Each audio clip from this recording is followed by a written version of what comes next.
On this episode of the podcast, we talk about how two guys decided to start a video business together 3.5 years ago. You'll hear about some of the challenges that they faced in partnering. You'll hear some neat ways that they are growing their business and how they've gotten creative with their studio space. And you might be blown away and a little bit jealous. I was with the thing that fell into their lap. So stay tuned. There's lots of fun stuff coming up. Hey, with everything that you've got to do, how can you grow your video business without burning out, actually work with the right clients, and do projects that you love? Well, I'm glad that you asked. Every episode here, I talk about the issues that we face, and I give you insights that will help you be more productive, get paid what you're worth, be more creative, and, oh, did I mention get more clients? Hey, friend, I'm Ryan Coral, and you are listening to the Grow Your Video Business podcast. Thank you so much for being here today. I do want to give a shout out. I don't really give shout outs. My 14-year-old and my 11-year-old, they always talk about like shout outs on YouTube videos. That's not what's happening right now. I do want to give, and I've already done this with him, to him, over Zoom, really. But I want to give a huge thank you to Jeremy, my friend Jeremy, and his team at Counterweight Creative, Casey, and the whole gang, for being so incredible. Amazing human beings, incredibly talented at producing this show, editing, show notes, uploading, just managing my chaos and making dreams come true. It was years ago that I met Jeremy, and I kind of man crushed on him because he had a cool brand and made me fall in love with his process for editing shows, and has been so incredibly helpful to me, and is just a very generous human being. And I think this is their last episode that they're going to be producing for us. So I just want to say, Jeremy, you've been amazing. Thank you so much. You're a great leader, and just appreciate your heart and all the work that you've done. I wouldn't be here without you, man. Yes. So I'm curious. Do you know how long you've been listening to the show, watching the show? Do you know that we have a free community of other video business owners where you can get access to other videographers and studio owners? I just posted something earlier this week. I got an inquiry from somebody, actually an author of a book, one of my recent favorite books. One of the women that he works with, who is a speaker, national speaker, has worked with assistants to the President of the United States, reached out and said, hey, are you available to film something in Austin, Texas? And unfortunately, her budget isn't there for me to fly down anybody from my team. But I said, hey, give me an idea what your budget is and like when it is and all that stuff. And I posted in our Facebook group saying like, hey, here's this opportunity. Does anybody want it? And some people messaged me, and I was able to forward those on to her. So she thinks I'm a rock star. But what's cool is like these guys, hopefully one of these guys will get some business. So that is the kind of community that we are trying to build, where we're just letting people know, hey, you don't have to do this work alone. There are people that want you to succeed in what you're doing, me being one of them. So if you're not a part of that, just go to studiosherpas.com/community, and you get forward to our group. It's just a Facebook group, and you can answer a couple of questions and hop on in, and it'll be a good old time. I did want to share, this is a humble brag inside of that Facebook group. I do like to ask that question, what are your wins of the week? We share this in the mastermind group, actually both groups that I'm a part of. And the win of the week for me, this is insane. But last week, my assistant sent me a message, and she said, hey, this guy, so-and-so, referred this other guy, who I won't say his name right now, but I will in a second. This guy wants to have a discovery call with you about some, like, filming some course or some master class or something with him. And I recognized the name, and I said, are you serious? Like, this guy? And she's like, yeah, what? I'm like, wow. And she's like, is that a good wow or a bad wow? It's like an unbelievable wow. Like, I don't have like well, I guess there are probably a bunch of business heroes that I have, but Gino Wickman, the author of Traction, which is the book that I read 5 years ago, that changed the trajectory of my business. I know you've heard me talk about this book like 8 million times and how it's been so helpful, the blueprint that he's kind of laid out.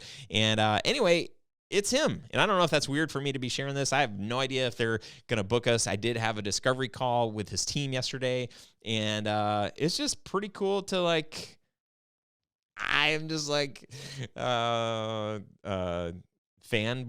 I don't know how you say that, but that was one of my big wins. I will also say that this week in particular has been one of the hardest weeks that I've had in a long time, because we're not just winning, we're losing. And I can go more into that later, but yeah, we had a good week. We booked a couple of big jobs actually, and we also had a launch that we did with one of our partners that is failing. It's just not doing well at all, and it hurts, but it's good. It is an opportunity for us to learn, and I hope that I come across not just like, oh yeah, everything's great. My personality is I'm incredibly optimistic and always see glass half full. How do you say that? And but there are definitely plenty of times where it's just like, and I've had hard conversations with my team this week, and but it's good. It's having hard conversations is healthy, and I encourage you to do it. It's not fun, but it is good. It's good for you. It's good for your soul. It's good for everybody. So that's it. That's it for now. It's not it. Let's hear a word from our sponsor, Core Group, and then we'll actually get into the meat of this episode. Thank you again for being here. I appreciate you. If there was one thing that could have ended my business 17 years ago, it would be because of the numbers. I hate accounting, taxes, W-9s, W-2s, W-40s, spreadsheets, all of that stuff. And I hate it mostly because I'm afraid of it. I'm just not great with numbers. If this sounds familiar, or if you're so new in your business that it's not even on your radar yet, you need Core Group. Core Group can help you create financial systems and tax strategies that you need so you can grow profitably, and they've been doing this for over 20 years. They become an extension of your team so that you can stay in your lane of expertise and then lean on them to help guide you along the way. For me, having a team of experts in my corner to help keep track of our books and just to make sure that we're budgeting for taxes appropriately, to have an actual strategy for our taxes and our accounting is priceless, and it allows me to sleep easier at night knowing that I don't have to be an expert in that arena. If you want to avoid surprises in your video business and you want experienced help building a plan for the future that you want, both professionally and personally, head over to studiosherpas.com/core for more information.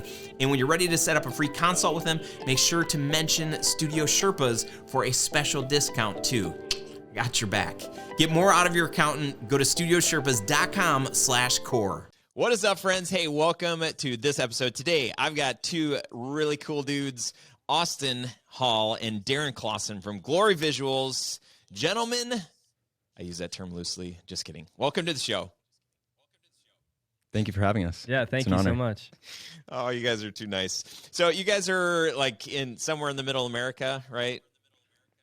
Yeah, middle of a cornfield, actually. Our building is just surrounded by corn. We're in Nebraska, so Omaha, Nebraska. At least that's what everyone thinks. Do you know the reference? Do you know what I just referenced? Please say yes. I don't. Did you like Field of Dreams or something? These are killing me. Have you ever heard of the band Counting Crows? I mean, they've got to be. Yes. Every state has like the state bird, the state animal, whatever. Like your state, I think the state band is Counting Crows because they've got that song, Omaha, somewhere middle America. No. Oh yeah, they do have that song. I feel so disappointing right now, but I don't recognize the song. Can we just cut all of it? I'm just kidding, gentlemen. So talk a little bit about your business. Like what do you guys do? What are you most excited about doing? Yeah. So yeah, I guess we started out kind of like every filmmaker I feel like that we meet or talk to, or a lot of them that are on your podcast. But we started in weddings. And really kind of dominated that area in Omaha and really fell in love with just, capturing those sweet moments. As a lot of people know that capture weddings. It's just a beautiful thing, and it's a ton of fun. You meet a lot of people, and we love people. We're in the business of people. So we started dominating weddings and crushing those, and then we really started growing a passion for like actual filmmaking, and we're like, man, we want to do music videos, and we want to do, documentaries or, short films or whatever that entailed. That was something more creative, more storyboarded, more, something more exciting, I guess, in that creative realm.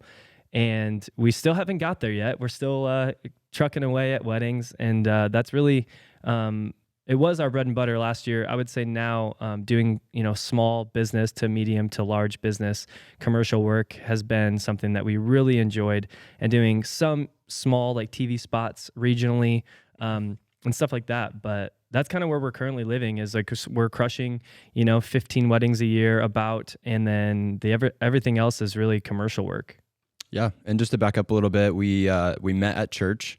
So we were part of a church plant here in Omaha. Yep. Darren was the digital content director, so he's in charge of all the photo and video. And that was like right around the time when I got a camera, started learning, YouTube University, just about everyone else out there. Mm-hmm. And just was hungry to learn. Met Darren, started serving on team at church. And then there was one night where we did a video project together, and we only had like a couple hours to pull it off. It was due the next day. I'm sure nobody in the church world's ever had that happen before. No way. And I remember walking away from that shoot, and I was like, that was probably the coolest thing I've ever done.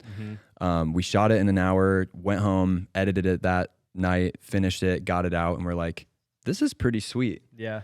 And so I kind of started, putting it out there to Darren of like, hey, he was doing freelance beforehand and was currently doing content for a startup and obviously serving at church as well. And I was like, hey, have you ever thought about like, would you ever want to go into business together? And I think at first you were like, oh, I don't know, like I'd think about it. Mm-hmm. And I was shooting weddings for another guy at the time. And as time went on, it just made more and more sense. He was kind of looking to make a career change. I was doing sales. I sold Yellow Page ads, which is just, it was terrible. Did you say Yellow Pages? It was awful.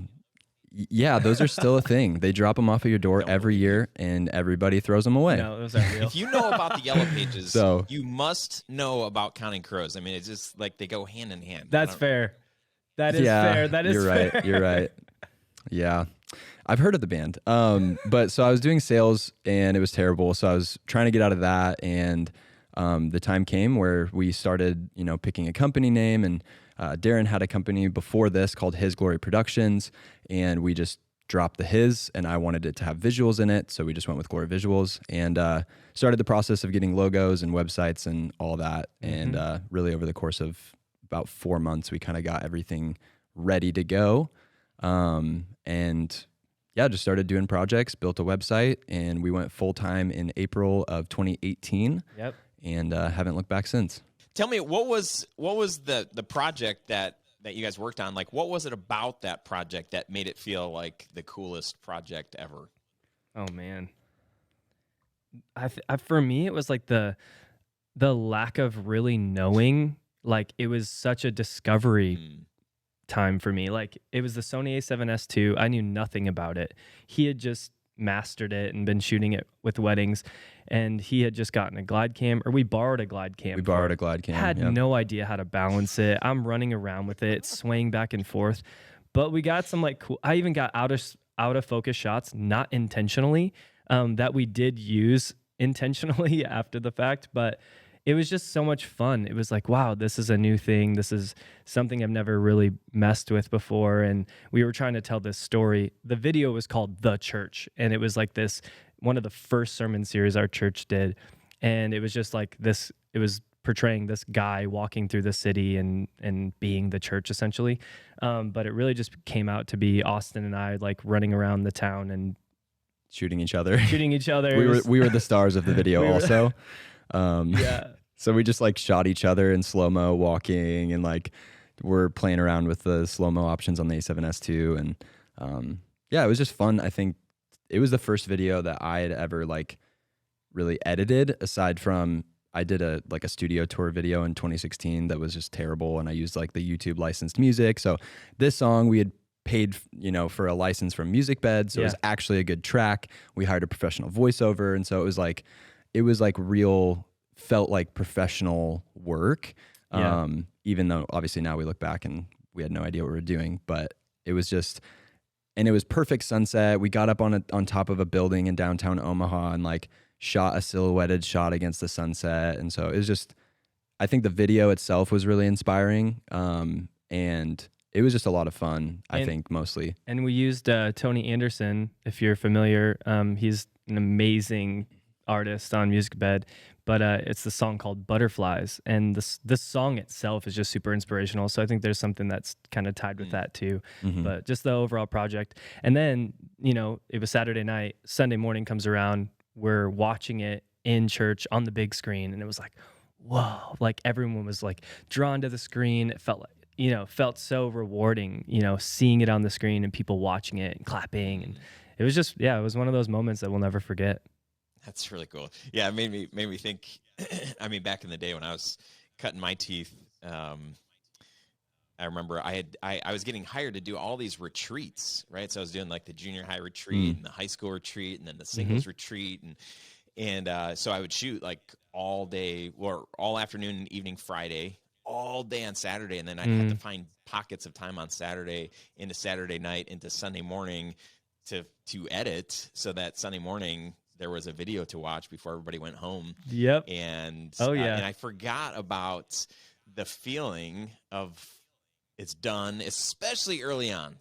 Early on in my career, when everything's still kind of new, but to get that instant gratification of like people watching, laughing, clapping, and it's like, oh man, like I helped create this like experience for people. That is a really powerful thing that anybody who has experienced that, I don't know if it's dopamine or just like pure, just like wow, but there is something to that I think a lot of us are drawn into, and to see the power that video has, and the opportunity that we have to not manipulate people, but create an experience for people to have those different feelings as they're watching the stuff that we put together. Yeah, absolutely. The more and more we do this, the more powerful we realize video really is. Even you think about doing a same day edit for a wedding. We do those all the time. We've actually done like 4 this year, which is like the most we've ever done. But the bride and groom tend to say that's like their favorite moment of the day, where they get to just sit and just remember like, wow, like the day went by so fast, but we get to take this 5 minutes and just soak in this beautiful picture of what the day has looked like. And we love that. You, like you said, maybe it's a dopamine thing or just this gratification of like, man, my hard work of pouring my life into this and picking the right song and coloring it just right, just so that the bride and groom can have this experience, or so that these people can have this experience. It's like nothing else. I think the setup that you guys have, I feel like a lot of people, when I got into video, I did not want to be by myself. I wanted to collaborate with other people. The most fun projects that I ever worked on were with other people, where I was getting feedback, and there was brainstorming and strategy and all of that stuff. So I think the setup that you guys have is cool, right? There's the two of you. You're about 3 years in, which is awesome. Last year, I'm sure, was very challenging.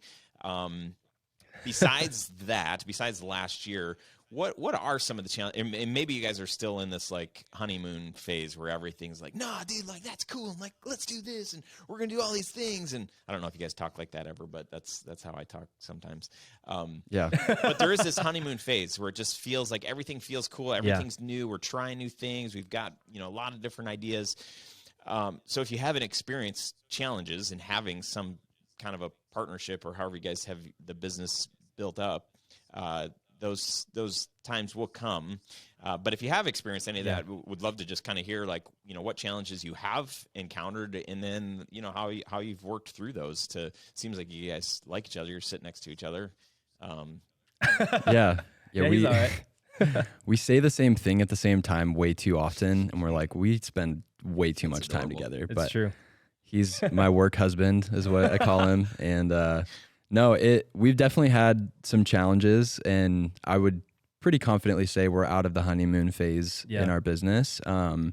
The first challenge that comes to mind, and your episode on this was brilliant, but taxes. Yeah. And preparing for taxes, switching to an S corp was the best thing that we ever done. Yep. Best thing we ever did, because it forced us to pay in our taxes regularly, as opposed to be disciplined enough to put them aside, which is just, it's neither of our forte necessarily, finances and budgeting and things like that. And so, yeah, that came back to bite us. We had, at the beginning of 2019, or was it 2020? I think it was 2020. Oh, okay. The beginning of 2020, we came to a point where we owed almost $30,000 in back taxes for that year and the year prior. And we had 5 months to pay them off. So we were like, I think we were talking about hiring an employee, and we were trying to pay ourselves, and we were paying out $7,000 every single month to the IRS. And it was rough. There was a couple months where we didn't pay ourselves on time or at all. Yep. And it was very rough. Around that same time, we lost 2 retainer clients that were multiple thousands of dollars per month. Yep. And it was like January through April, which is our slow season. And so honestly, looking back, I don't know how we got through that. Just faith, and we pushed through it, and we managed our money better and got through that part of it, and then switched to S corp, and it was all uphill from there. Yeah. But yeah, that's probably the single biggest challenge that we faced as a company, or at least the first big challenge that we faced. Yeah, 100%. That was a really, really rough time for sure. And it's the motivation that we look back at that time and remember how we felt, how our wives felt, how, the financial weight of everything felt. And we're just like, we're not ever going back there. I'm a little stressed. Yeah, we would joke about going to work at Costco. Yeah. We love Costco, but we knew, I think something that's important to say is, like, we both had a mutual understanding that there was no plan B, that we are in this for the long run. Yeah. And so there's no option to quit. There's no option to go work at Costco, even though we would use it as a light joke to, like, maybe help us get through that. But we both knew, like, we're for each other, and we're going to make this thing work. Yep. And whatever that takes. So burning the ships. I like it. Yeah, I get a little stressed out listening to that story. Yeah, I get stressed out telling it again. Same too, yeah. So who was responsible at the end of the day? Like who took responsibility for getting to that spot? It was both of us, really. We kind of, when we first started our company, we both just did everything. There was never clear roles for each of us. And so as we've grown our company and kind of figured out what I'm good at and what he's good at, we've kind of balanced that out a little bit more, where now I would say I would have to take responsibility for that. Now I'm more involved with finances and our budgeting and things like that. I make our sales tax payments and make sure all of that is good to go. But it really was on both of us, because we just both kind of shirked that responsibility, for lack of better words. Yeah, I think we both just kind of have found out our strengths. And so I would rather him operate in his strength and me operate in mine, so that we can win as a team. And it works out great, because he is a lot better at the things that I'm not good at, and I'm a lot better at things that he's not good at. And so it really just works out. And there's no pride in that. There's no, like, I appreciate everything he does. He appreciates everything I do. I run all the social media and create the social media content, and really, like, in partnership with our other employee, we make sure that the pages look great. Things are still live. People are being reached out to, commented to. I mean, just some of that stuff. And he will do a lot of the behind the scenes emailing and tax stuff that I don't really care for. So that's good. That's the structure of the business, and knowing, who does what. I can just think of a couple of different businesses that I've been a part of in the past, where it's like, oh yeah, everybody's doing the work, and it's like, we'll get to, like, figuring out, like, who's responsible for what later, but, like, right now we're all in this. When you which has come back to bite me, what how have you divvied up responsibilities outside of like, social media? It's like, okay, like, yeah, there's marketing, you've got sales, you've got, HR, you've got accounts receivable, payable, all that stuff. How are you guys dividing up responsibilities with the team? The first thing I'd say is that's probably the biggest area that we need to grow in, and we're aware of that. And that's what draws us so much to your podcast, because you're obviously very good at those things, and a lot of your guests speak to those things. And so the amount of value that we've gotten from your podcast on this area specifically is massive. And so I think what we've done, and why I say we haven't done a great job of it, is we've kind of just over time found that I had a tendency to stay in emailing and sending proposals and building out Excel sheets. And we kind of just found that like, oh, it seems like I'm doing more of this. It seems like you're doing more of that. Well, let's just double down on those strengths and kind of continue to divide those roles, which is tough because we both edit projects. We both shoot, we both light, we both do audio, and we're both pretty decent at all of those things. Some of us are better, like Darren's a better editor than I am. And so I think over time, we just naturally found that we were drawn to different things. And thankfully they were different things, because if we were both good and bad at the same things, then we would have major weaknesses. Yeah. But we're only kind of weak in certain areas. And that would be the biggest one, is like having the accounts receivable and all of the different departments that you just mentioned kind of would fall under me, and then more the creative would fall under Darren.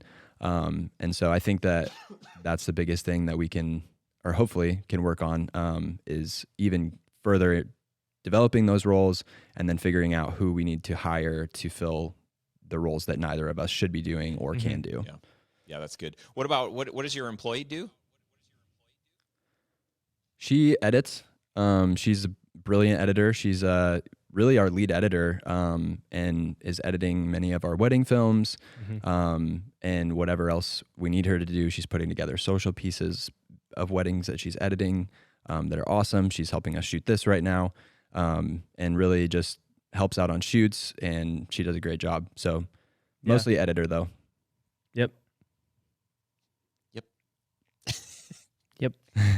I was going to say, I mean, it's cool because we've had a team for the last 4 years at church, and it's been kind of awesome because we raise them up, we teach them everything that we know, and then really we get to cherry pick the best ones and hire them. So it's kind of a cool process, and Bray is a testament to that. She's been an incredible employee, and honestly, like once we hired somebody, it was like, oh my gosh, the opportunities of our company just expanded tremendously. It was one of the best things that we've ever done. Yeah. And I can't wait till we can hire another person to just feel the expansion even grow further for our company. Shout out Bray. Yeah, that feeling of like, when people are like, hey, what should we hire first? We're kind of feeling pinched or whatever. Editor is like a huge, I mean, like you're gonna obviously experience like, oh man, like just a huge amount of work has been lifted off our plate. Project management or business operations, like those things, like that's another like huge thing. I would say there's a lot of like, we have multiple filmmakers on our team, and we also contract people, and so we're able to like, when things get crazy and busy, we're able to, subcontract for different stuff. So it might not feel as big, as you make whatever hires to fill in some of the gaps, but definitely like having somebody who is in charge of edits, that is like one of the best gifts as a business owner, to have somebody else doing that, because there are so many things that you need to be thinking about. And, forward thinking for your business is one of the ways that it will grow and you'll be able to make more money and get more free time. But if you're not able to forward think because you're on the shoot and then you're in the edit, like, I mean, there's like 16, 20, 30 hours easily of your week on one project.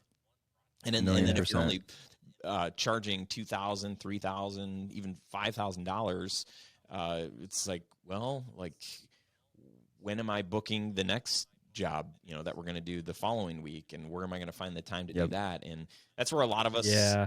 start stressing out and just feeling like, oh my gosh, I can't do all of the things, and I need to hire somebody. Where should I, it's like, man, editing, massive for me. Once I finally had somebody in a project management role, that again was just huge, to not have to be in all of the details, because I can do the details, but it's not life-giving at all. It's like, it's more just a means to an end. Having somebody else who that's their specialty and that's their number one focus, that's been so helpful for somebody who's, visionary. Like, I'm just kind of all over the place, and somebody who's all over the place should not be also the one that's in charge of due dates and checking in and following up and all that stuff. Yeah. Yeah, because your first hire was a project manager kind of assistant, right? Or No.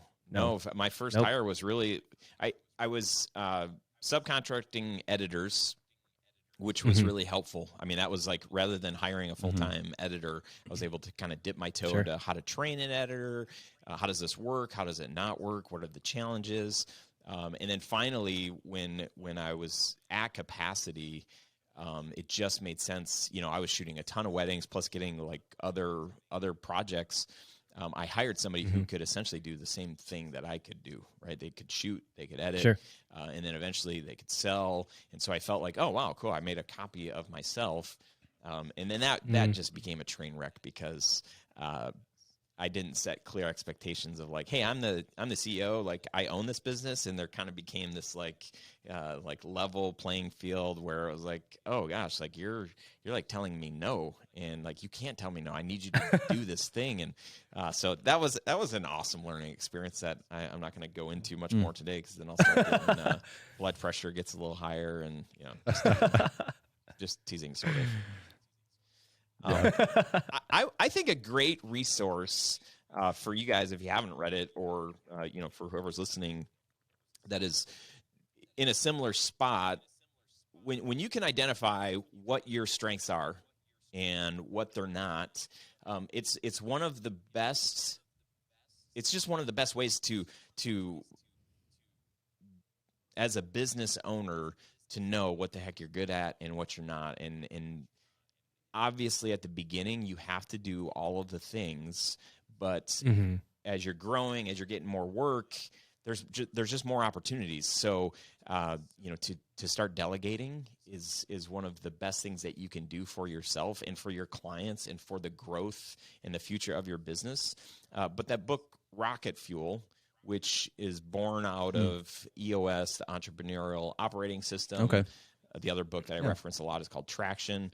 But Rocket Fuel does such a good job of helping you identify, are you a visionary or are you an integrator? And, and maybe you're a little bit of both, which is cool too, but it forces you to ask these questions so that, for you two to really understand, are you guys very similar in that?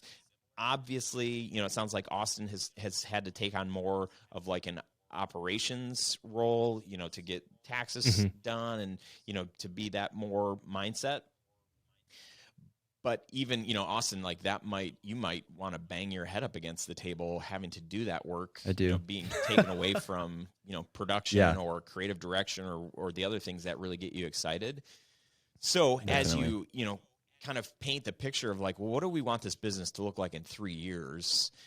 Knowing, are you visionary? Are you integrator? And if you could only do one thing, what would that look like? I just think it's a great book because it forces you to ask some of these questions. And especially the two of you, what would be cool is if you read it and it was very clear that one of you was solidly, the visionary and the other one was like, completely the integrator. That would just be easy. My guess is you're probably both a little bit of both, which is fine. But what it sounds like you're doing is trying to figure out how to fill in those gaps. And sometimes we don't know what those gaps are, but a book like Rocket Fuel kind of helps identify some of those things that you just need to be aware of so that you can start thinking about, okay, one day when we're in a different place or we feel more comfortable financially, like let's invest in this kind of role, this kind of person. Totally.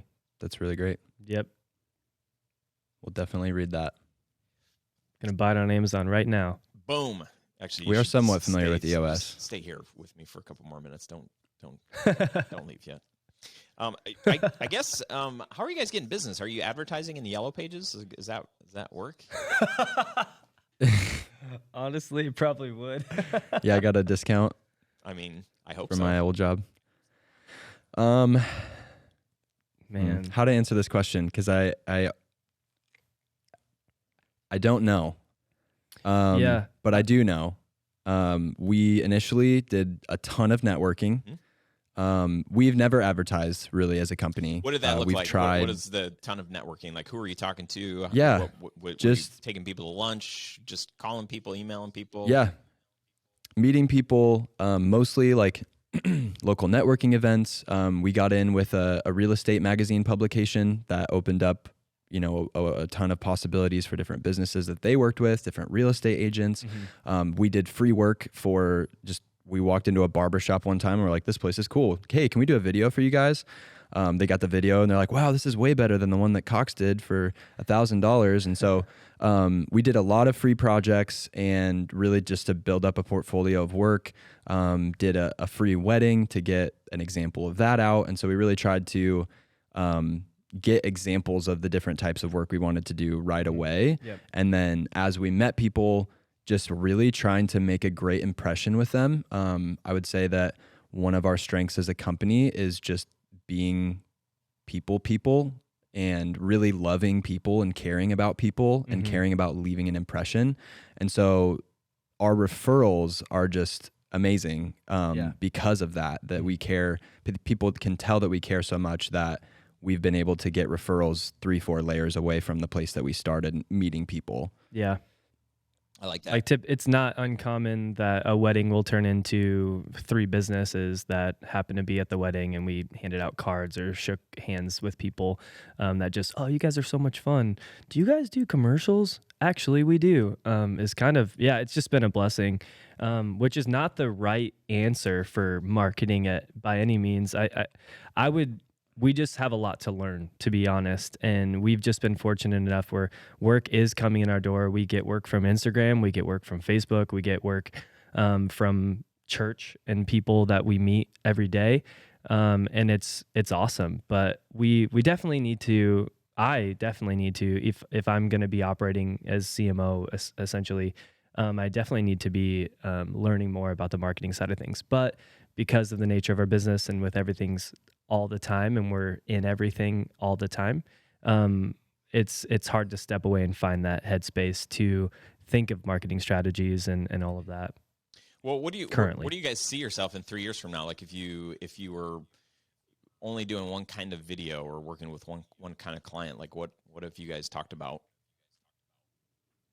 Yeah, our primary, like what we would love to be doing is working on taking more time to work on less projects. So whether that be a documentary or a high budget music video or a regional or national TV commercial for a worldwide company or a national company, I think that's really what inspires us the most. Is right now we do tons of just random client work, whether that's talking head videos or company videos or whatever, and they're great, and we love helping local businesses.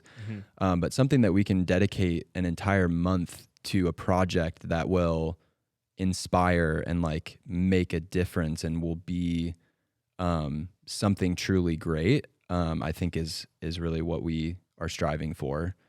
And we just made a location change, and that I'm hoping, and I know that it will unlock just a lot of that time and that headspace to be able to think of marketing strategies and do all the things that Darren was just talking about. But Austin, what do you mean by that? Like how will the new space unlock some of that? Yeah. So we've officed for the first year and a half of our business. We had an office in our pastor's basement, which was great because it was free and we could sit there and edit and come at weird hours of the day and night. And then our church, we don't have a building yet. We're a 3 or 4 years old now. So we still load in, load out every single weekend. We rent venues. And so our church got this building that was for an office building, essentially like a headquarters. We don't host church there, but all the offices were there. Yep. When we did that, Darren and I moved our office into this building until last week.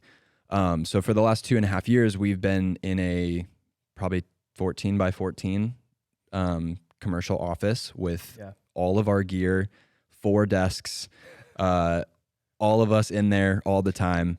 And it's been great because again, it's been free and all of our friends are there and it's awesome. But as someone who's worked in the church world, I'm sure you understand that you get pulled in a million different directions. There's meetings all the time. We have internship on Tuesdays. So there's 60 people in the building.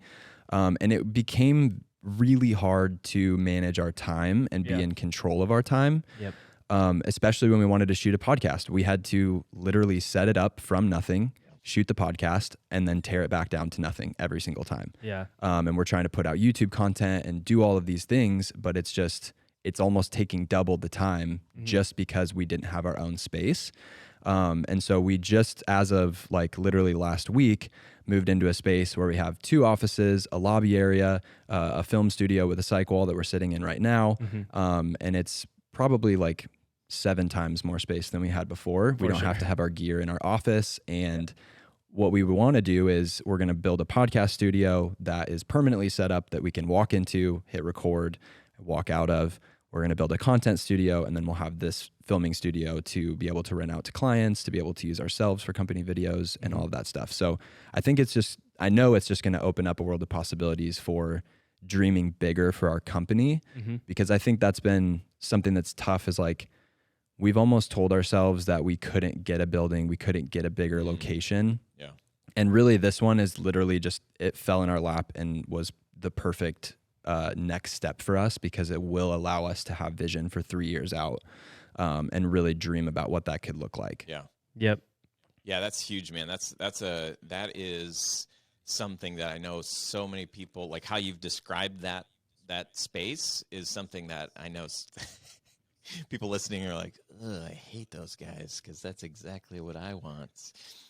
You guys have given yourselves, I mean, with this investment, you've given yourselves time. You've bought time back, right? Not having to set up and tear down, even in your own, with what you're creating. But if you're also opening up opportunities for people to be able to come in, to be able to shoot quicker, easier, interviews, or however you're going to use that space. That's, time is money. And if it takes, I know for us, like when we want to, set up lights and really just kind of like sculpt what it is that we're going to shoot, like, I mean, that could take easily an hour, right? And that's just setting up and then tearing down, 30, 45 minutes if we want to put the cables back the right way. And, so you're talking like almost 2 hours of just setting up and tearing down. That's a lot. That's a big part of the day. So to be able to have that stuff set up and like, hey, feel free to come on by, like whenever time, like stuff's set up, we're ready to go. That is a huge blessing to be able to have that. I'm curious, just for perspective, like what is the investment for you guys to have that kind of a space? It's very unheard of, and it may shock a lot of you, but again, please don't be mad.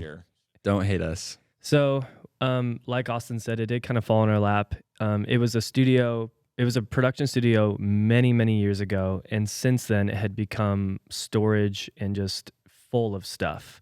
And so when we did the initial walkthrough about a month ago, we're like, man, this is awesome, but this is going to take a lot of work to clean up. And so we settled on the rent for all of what we just said is going to be $750 a month, which is literally just a God thing. You guys are the worst. I know. However, we've spent the last, full week of nonstop cleaning, 3,000 pounds of stuff to the dump. Nobody feels bad for you. Bray cleaning bathrooms. But new paint, like we're going to invest into it. And technically the 2 offices are really all that we're renting, but we have open access to this and nobody has used it because it's become decrepit. It had all of this stuff in it. So it basically was non-functioning. And the guy that owns the building is on his way out of the audio recording business. He wants to retire soon. And so it was just really a perfect opportunity for us to take this space that hadn't been loved in so many years and give it new life. Yeah. And so we'll be, investing much more heavily than just the monthly investment into making it a space that we're proud of and can bring clients to. But it was a no-brainer for sure. So, and then renting it. Oh, sorry. Go ahead. Go ahead. I was just going to say, to finish that thought was, and we're renting it with intent to possibly buy, because we really think there's something special about taking ground and just purchasing buildings. And so we look at that, and that's some of our vision and some of our dream is to really start buying locations in the Midwest to then host really great things out of them to really make the content, the filmmakers, the creatives better in the Midwest. I love that. I think that's super powerful. I've had similar, hopes and dreams. That's why we're in this, massive studio that we're currently in.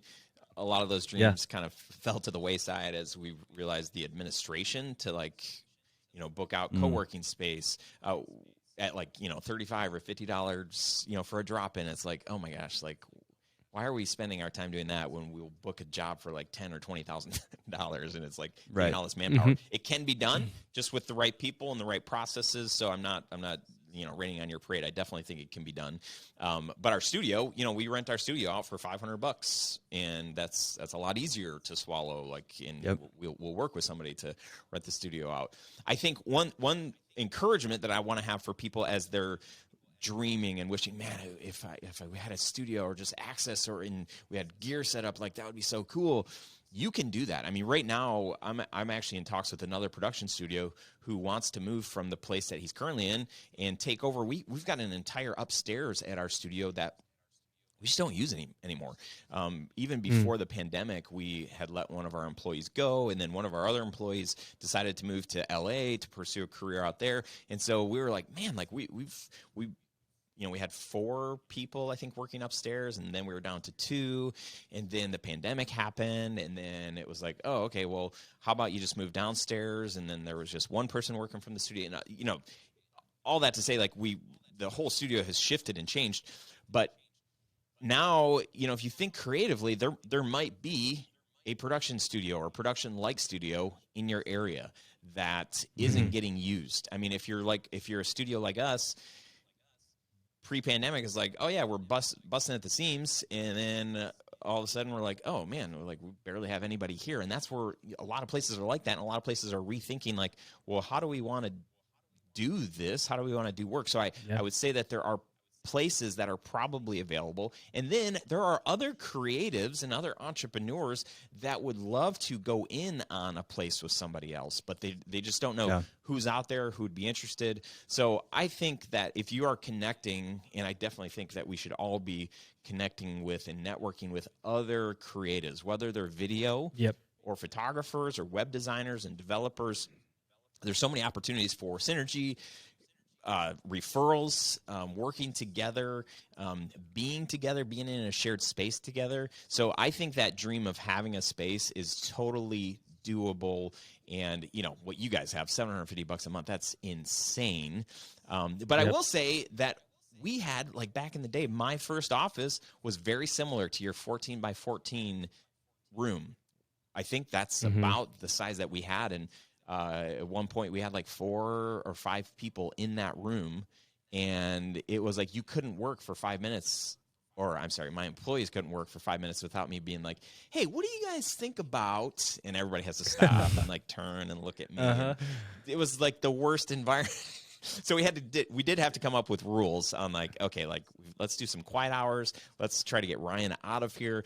But in this space, we had this office, and it was there were multiple offices in this entire building, but there was a shared conference room, and then there was a back room that actually was set up like a studio. And so, as you guys are describing what you've got, I'm that was kind of the setup. And we were only paying for our very first office. It was $500 a month for this, 14 by 14 space.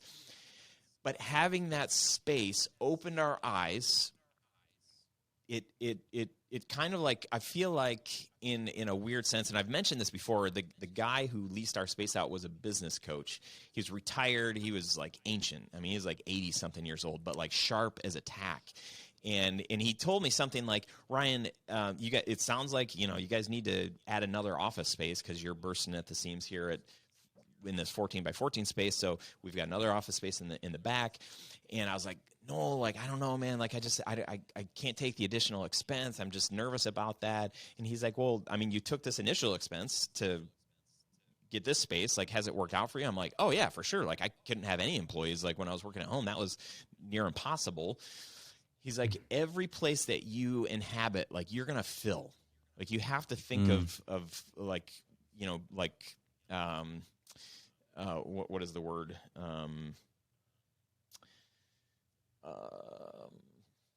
Not closed-handed, but like, abundant. You have to think with this abundance mindset.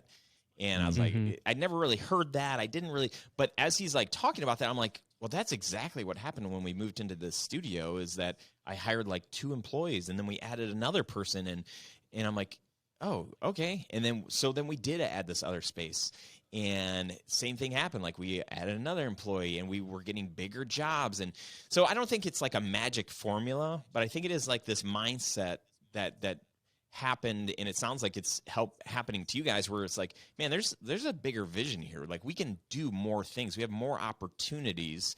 And, to look back today, we've got like a 5,800 square foot production studio that's ours. We've got 2 entrances. We've got a garage door. We've got production space. Wow. It's like unbelievable. But if I would have just stuck with like, no, I've got to, stay in our bungalow at our house and save money. I can't, it just seems like a crazy investment. Like, that's like a scarcity mindset. And as I've learned and have been challenged and have grown out of that scarcity mindset and have been thinking more abundantly, like, it's amazing how I am able to fill those spaces. So I'm excited for you guys to be experiencing, some of those same things that I've had the extreme honor of experiencing. That's so awesome. Well, thanks, man. Like, yeah, you're absolutely right. You cannot have a lack mindset at all. It will literally be the worst thing for you, your company, your employees. And yeah, we're absolutely in the very stage you just explained. Like, we're so dreaming. We have so many ideas. We're excited to fill the space and get people here. And we're like, man, we should host like, get-togethers and have people come down and come shoot and come hang out. And we're beyond blessed and beyond excited for what's to come. I love that. I feel like I've got 1, 2, 3, 4, 5, like 6 more questions. Like, we could spend a lot more time together. We have to wind down, which is sad. So you guys you've got a YouTube channel, you've got a podcast. Like, tell me a little bit about that. Yeah, so we do a podcast. We are 3 weeks with no podcast, unfortunately, because we've been working on getting into this space and really getting the permanent podcast studio ready. And as we tackled the building move and all of the work that is involved with that, it's been really tough to keep up with the podcast. But before that, we had put out a podcast every single week this year. That was one of our goals for 2021, was to start a podcast. So it is called the Glory Boys Podcast. And we just really like to share about our journey as a company, what we're doing right now, how we approach things, how we deal with dealing with clients, and what challenges we've overcome, and a lot of the things that we've talked about today. We do YouTube. So we do, obviously our podcast is on YouTube, but we also do gear unboxings and reviews if we buy cool pieces of gear. We've done behind the scenes of weddings and had Bray film us on random stuff. We just bought a van, so we're going to put out like a van rework tour whatever video, because we're going to do a bunch of stuff to the van. And so, we like to put out content and just really give people an insight on like our everyday lives, and how surprisingly normal, but like also pretty fun it can be. Mm-hmm. I love that. That's cool. And so where can people subscribe or find that stuff? Yeah, it's all through our primary business channel. So if you just search Glory Visuals on YouTube, you'll find that. All of our social media is just at Glory Visuals. I love that. That's great. Super exciting. Is there a question that I didn't ask that you're like, oh man, I wish he would have asked us this? No, I just really wanted to touch on the space and just the excitement of that and just kind of hear your thoughts. So we touched on that. I thought Yeah. that was really great. What do you think we should hire next? I think you should read that book. And Yeah, definitely my other will. recommendation is you read that and then read Traction. And then you start thinking about the different seats in the business and who should be sitting in those seats. And maybe you have somebody that should be sitting in those seats. And then maybe you realize like, oh, we don't have somebody or we should get somebody else in that seat. I think that would be really helpful for you. Awesome. That's great. Well, cool guys. Thank you so much for being with us. This was super fun. And we did not run out of things to talk about because, like I said, more things. Next how do you want time. to leave us today? I just want to thank you for having us. It's been a lot of fun. Yeah, honestly, we just want to honor you for a second.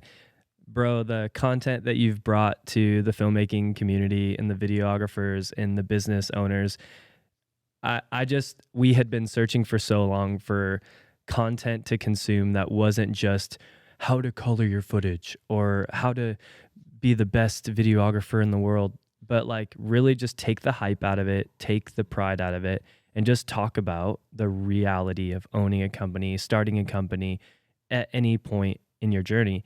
And you've just done that and beyond. And so we're just super grateful for guys like you in this community. It makes us feel not so weird when we don't have it all together. And it really inspires us to keep going. So, bro, seriously, you have been a massive blessing in our company and in our lives. So thanks so much. Thank you. That is really cool. Yeah, I appreciate that a lot. And I'm happy about that. Well, guys, thank you so much. This was a treasure to be able to get this time with you. Excited for all the new stuff. Likewise. And keep us posted. And thanks again. Thanks so much, man. Thanks, Ryan. All right, my friend, do not forget to check out the show notes for any of the links or the references from this episode. And as always, I would love to hear from you. If you're watching this on YouTube, if you're watching this on Facebook, leave a comment and let me know what your big takeaway is, like what stood out to you. And I keep saying this, when you write it down, when you can actually say like, well, this is my takeaway, this is what I learned, or this is what I'm thinking about, this is how I'm thinking differently, you are more likely to take action on that, to do something. But if you just listen and you're like, oh, that was good, and then you move on to the next thing, it's going to be harder. It's not going to imprint on you. And it'll probably just be like an entertain. Like, I don't think that my goal is not to just have an entertaining podcast. That's fun. That's cool. But I really want it to help you in your business. So with that, also remember to join our free community at studiosherpas.com/community. You can meet a bunch of other really cool people. Follow us on Instagram at Grow Your Video Business. You can also follow me, my personal page at Ryan Coral on Instagram. And reach out if you need anything, Ryan at studiosherpas.com. Again, I appreciate you so much for listening to the show, and I hope to see you on next week's episode. Goodbye.